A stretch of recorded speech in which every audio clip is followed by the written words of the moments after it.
Okay, kids, so today we're going to talk about properties of minerals. So follow along, make sure you're filling in your notes so that you can get credit for this.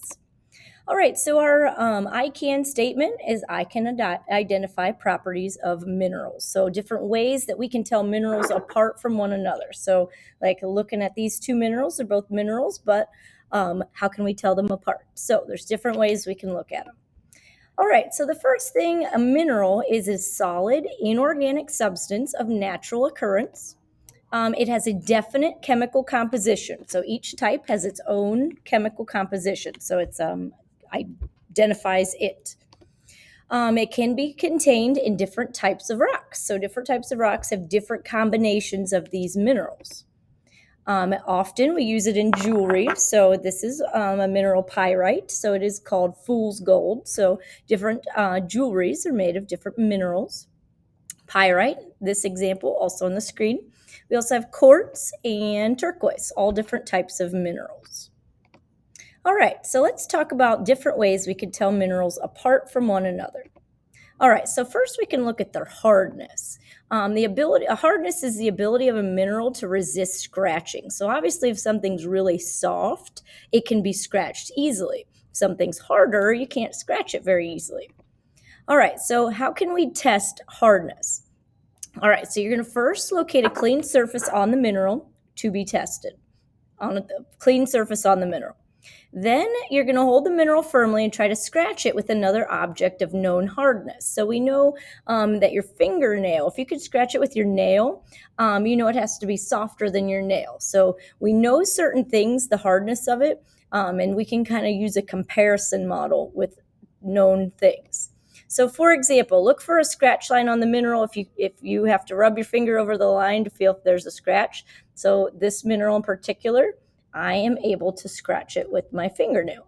So and then it's softer than the other object. It was not able to be scratched, and it's harder than the other object. All right, so repeat the process. So you're going to scratch it with known items, especially when we go to test different minerals. Some of them we'll test with a fingernail. Then we'll use a penny, and we'll use an iron nail. So we'll see which thing can scratch it. And then we know the hardness of those objects, so we use a comparison model. All right, so we use what's called the Mohs scale of hardness. So here is Mohs scale hardness, 1 to 10, talc being the softest mineral. So pretty much anything can scratch talc. Diamond is a 10, so no item can scratch diamond. So diamond is the hardest mineral, so we cannot scratch diamond. In fact, in order to cut diamond, you have to actually use a saw that's diamond coated, so only another diamond can cut it. So we use Mohs scale of hardness to gauge the hardness of different minerals. All right, so talc will be scratched by all minerals with a hardness greater than 1. Diamond will be scratched with anything, we'll scratch all minerals that are less than 10. All right, so that's one way. The next way we can tell them apart is by its luster, or the way it reflects light. So there's two main categories, metallic and non-metallic. All right, so metallic having the look of metal or silveriness. So this you can see is metallic pyrite, a really good example of metallic. So you can see it kind of like reflects the light. Non-metallic, there's different categories. So we've got a vitreous where it looks like glass, so it's more see-through. You've got greasy, where it looks like an oil-coated substance. You've got resinous, where it looks like resin, so kind of like an opaque look. You've got silky, the look of silk. So I would say maybe this is like a silky, smooth looking. You've got pearly, the look of a pearl, so kind of like a smooth look. And then the amandarite, which is a hard look, which looks like a diamond. So it's a hard look of a diamond. I wish I could kind of see the adamine. So we really never even talk about that. But those are different types of non-metallic categories. All right, moving on. All right, crystal structure is another way we can tell minerals apart. So crystal structure, it has its own structure in which the crystals are arranged. Crystals are solids in which the atoms are arranged in an orderly, repeating 3D pattern. So you can see here on this example, the crystal structure of this mineral forms in sort of a triangular format. All right, in addition to crystal, so each mineral kind of crystallizes in a different way. We can also look at the streak of a mineral. So that's the color of the mineral in its powder form. So what we would do is we would use a streak plate, like a porcelain plate. Okay, so most streak plates have a hardness of 6.5 to 7. So this is an example of a streak plate. So what you would do is you would, if it doesn't scratch or leave a color, so if I take pyrite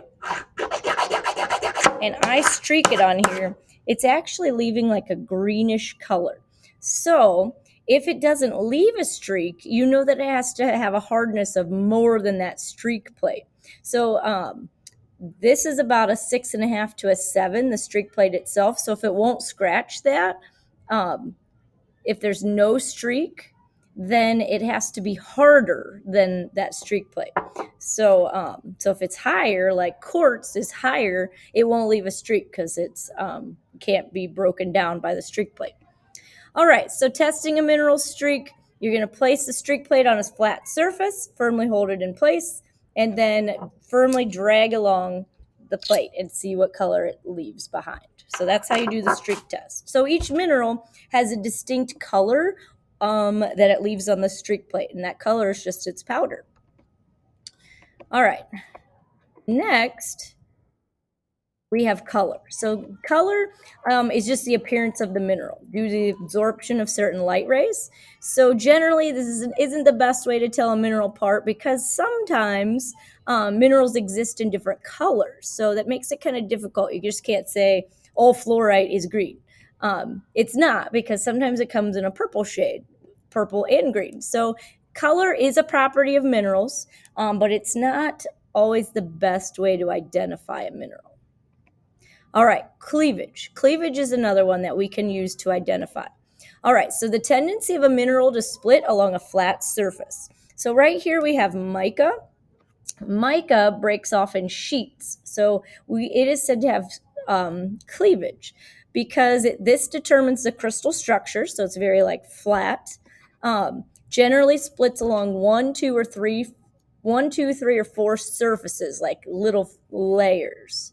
Not all minerals have layers, but you can see here's another example. So see how that has like probably about 4 different shedding surfaces. So that this mineral is said to have cleavage. So it's just because it breaks off in nice, smooth, flat sheets. All right, so if it doesn't have cleavage, it's got to have fracture. So that's when it breaks in kind of an irregular way. So you kind of see this picture of fluorite here. It doesn't break off. It's not like a chunk breaking off in sheets. So it breaks off in an irregular way. So it's said to have fracture. There are different types of fractures. I'm not going to ask that you memorize all these, but I just want you to hear them. It can be coidal, so it's curved and rounded like the inside of a shell, so it could break kind of like in a smooth breaks. It could be fibrous, so it like kind of breaks off into shreddy fibers. Splintery, if it's in stiff, sharp pieces.